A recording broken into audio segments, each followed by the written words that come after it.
Hello and welcome to this edition of GCS Today here on Channel 21. I'm Todd Hagans. Today we are talking with the Southwest Region Teacher of the Year, Bobbie Cavnar from South Point High School. Bobbie, it's a pleasure to have you with us on GCS Today. And first off, congratulations on winning this regional honor. Well, thank you very much. It's really a pleasure to be here. It's a very exciting time for me and for South Point and for Gaston County Schools. Now, this process started for you last school year. Yes. When you were chosen as the South Point High School Teacher of the Year. That's right. Yeah, in August of last year. No, in fact, the year before that, August 2014, I was chosen as South Point's Teacher of the Year. And that was voted on by the faculty at South Point, and that was an enormous honor because those are people who teach with me every day. And then from there, I went into the Gaston County process, which is a rigorous process here in Gaston County, which I think is part of the reason for our success. We've had 4 of the last 6 regional Teachers of the Year were from Gaston County. And so it's a rigorous process of interviews, essays, classroom observations. And so I was chosen out of one of the 52 different people they interviewed. I was chosen as one of the top 5. And those top 5 candidates, they actually came into our classrooms for an observation. We wrote essays, and I was really surprised, honestly, because there were some wonderful candidates out there. And so in the Evening of Excellence, which was sponsored by Wells Fargo, it was announced that I would be Gaston County's Teacher of the Year. And so then, once again, this fall, in 2015, I went through the Regional Teacher of the Year process, which is, again, observations, interviews, essays, and so it was just recently announced that I'd be this year's Regional Teacher of the Year. And of course, the Regional Teacher of the Year leads on to the State Teacher of the Year competition that takes place this spring. That's right. In March, I'll be going up. There will be a total of 8 Region Teachers of the Year and 1 Charter School Teacher of the Year who will be competing for the State Teacher of the Year. And so I submitted my portfolio already. It's a series of essays and policies and things like that. And then we'll be going for interviews, and there'll be a rigorous selection process. And then in April, it'll be announced which one of the 8 of us will be the State Teacher of the Year. What does it mean to you to be the Regional Teacher of the Year? You're not only representing Gaston County, but there are 10 counties in the Southwest region, basically the greater Charlotte area. What does it mean to you to know that you are the person representing all of the teachers in such a large area? It's really an honor, but it's also it's a responsibility. It's exciting, but at the same time, I see it as I really need to speak well and speak loudly for teachers in our area and the education in our area, and really show off what's great about our region. We have fantastic schools and fantastic programs, obviously here in Gaston County, but in our region in general. So it's quite a responsibility to keep up with what's happening in our region, and so I'll be studying more about that over the next few months as I head towards the state. Now, when you were growing up, you were supposed to be a lawyer or a doctor, is it that right? That's right. You decided to become a teacher? Yeah. What led you down that path? Well, my father always wanted me to be a lawyer, but honestly, my father always said that it was important to give back to society, to do something good for society, especially if you're lucky enough to be born into a family that can provide for you and provide a wonderful education like I had, and that it's important to make sure those opportunities are available for other people and make sure those opportunities continue to be available in the future here in America. And so that was the responsibility that I grew up with, that it's important that we each give back to our society and continue to make those opportunities available. And my father always thought maybe I'd be a lawyer because that'd be one way to do that, but I took a different path, and I've really been happy with the path I've chosen, and I think it really leads into what he talked about, which is giving back, and especially now that I'm a voice for the education in our area and our region, I really am able to give back to our society and to our local education system as well. And you've been in education 16 years. That's right. For the past 12 years here in Gaston County as an English teacher at South Point High School. That's right, yeah. We hear your students talk about how unique your classroom is. and the experience that they love being in your classroom. And your classroom is British literature. So when you first think about that, that may not be the topic students are going to immediately like. Yeah. What do you think makes your classroom unique? What is unique about your teaching style that really brings those students into loving being in your classroom? Yeah, it's always surprising to me every year that they like it. But it really is. Every year I think, okay, this is Shakespeare and Chaucer and Beowulf but I think a lot of what it is that I like it. I love it. I love Shakespeare. It's what I really focused in my master's degree on, and just grew to love Shakespeare and love the Renaissance and the writing styles. And I think that comes through in my teaching, and I can show the kids what I love about it, and they always, every year, I'm amazed, they buy in and they love it too, and they're excited about it. And my classroom is a little different. If you've been in my room, and it's decorated like an old Victorian library with, old frames and ticking clocks and sort of dark and leather and all, and it's just a wonderful academic and sort of scholarly environment, and the kids, they just love being there in that moment. They love to be scholars for just a few minutes each day, and it's something that has become, I kind of took my personality and put it into what I teach, and I've been very lucky that they just love it every year. And each year I think, well, this will be the year that no one liked Shakespeare, but every year it's been going pretty well.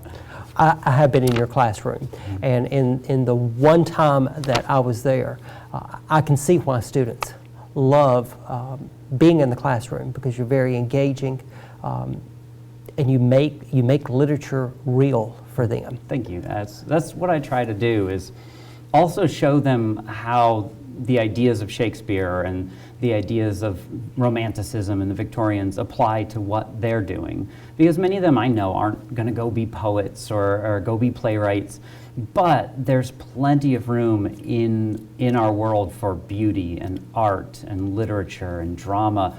And those are the things that I hope they go on to enjoy, no matter what field they decide to go into.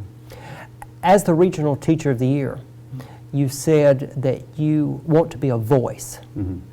What does your voice say for students?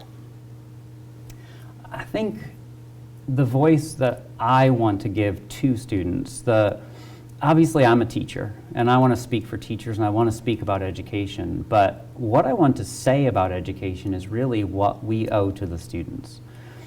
There is a promise that I've talked about before in our county, and I think it's something that we need to make very public. There's a promise. It's written into the founding documents of our country. It's a promise written into our state constitution.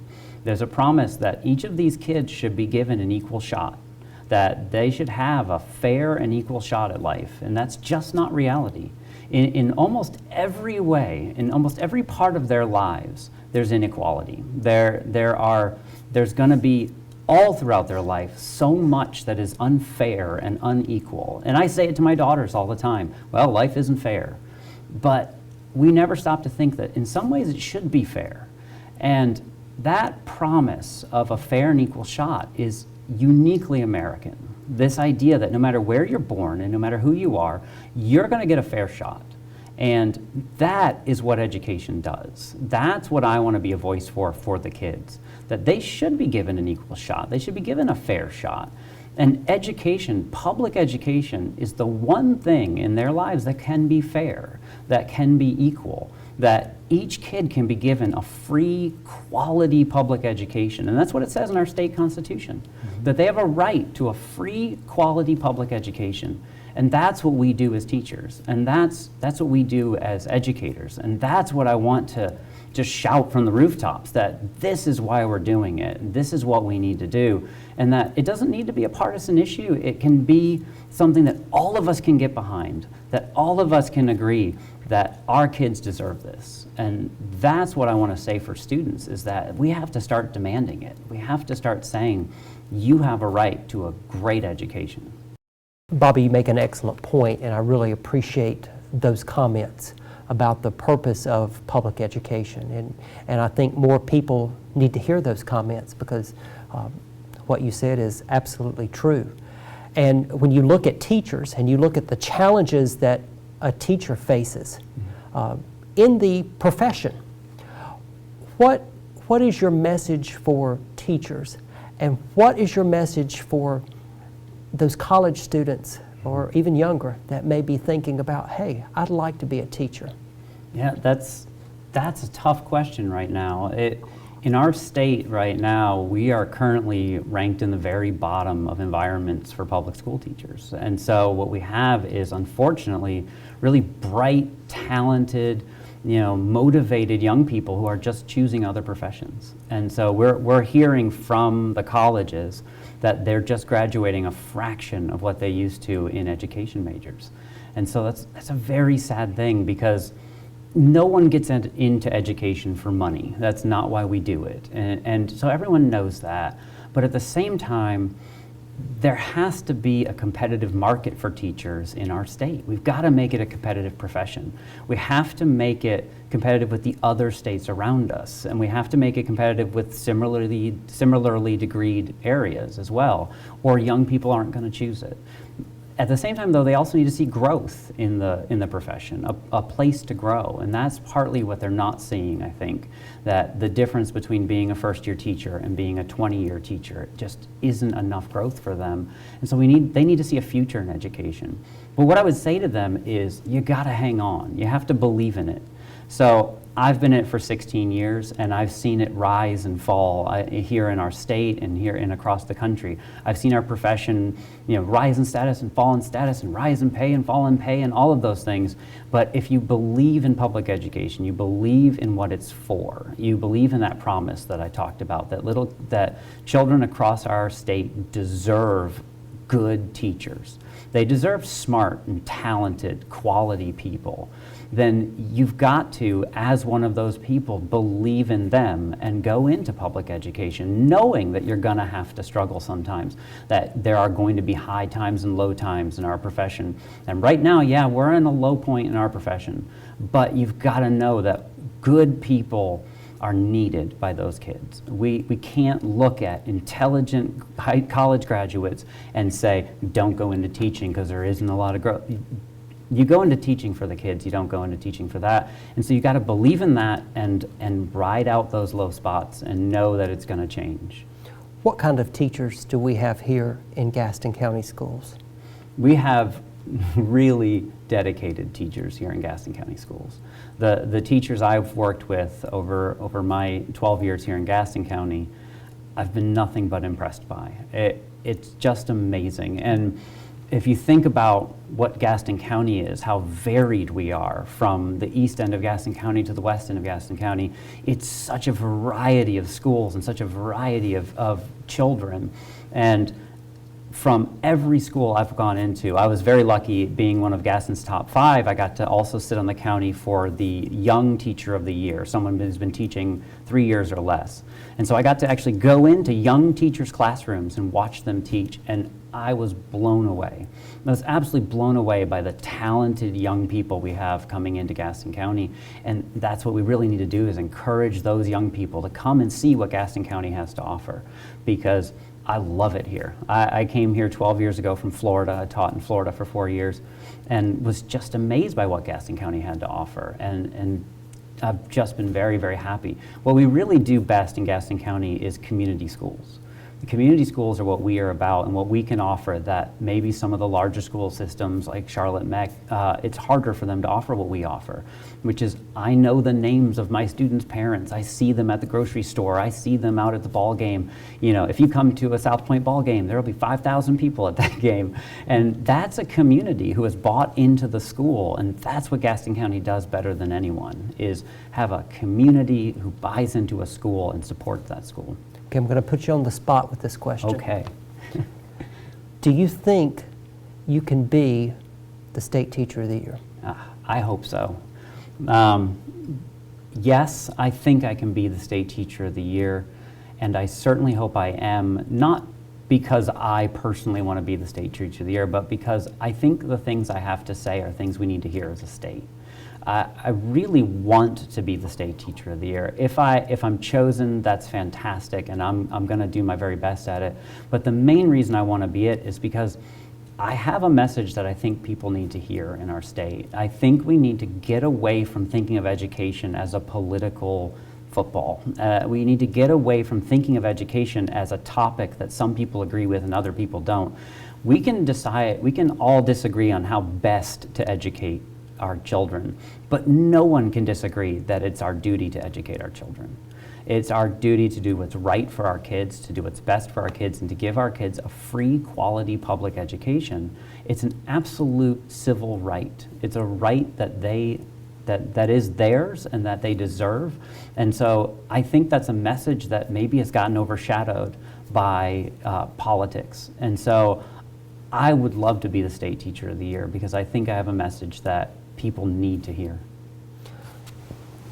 We certainly think that you can be the state teacher of the year. We're very proud of you here in Gaston County Schools, and we could talk for hours. You have a lot to say, and I think that you have a lot that people need to hear. So we wish you the best of luck in the competition for North Carolina State Teacher of the Year, and in our minds, you'll be the state teacher of the year. So Bobbie Cavnar, English teacher at South Point High School, the Southwest Region Teacher of the Year, and we hope State Teacher of the Year. Bobbie, thank you for being with us here on GCS Today. Thank you. And we certainly appreciate you watching GCS Today. Stay tuned to Channel 21, and we look forward to seeing you next time.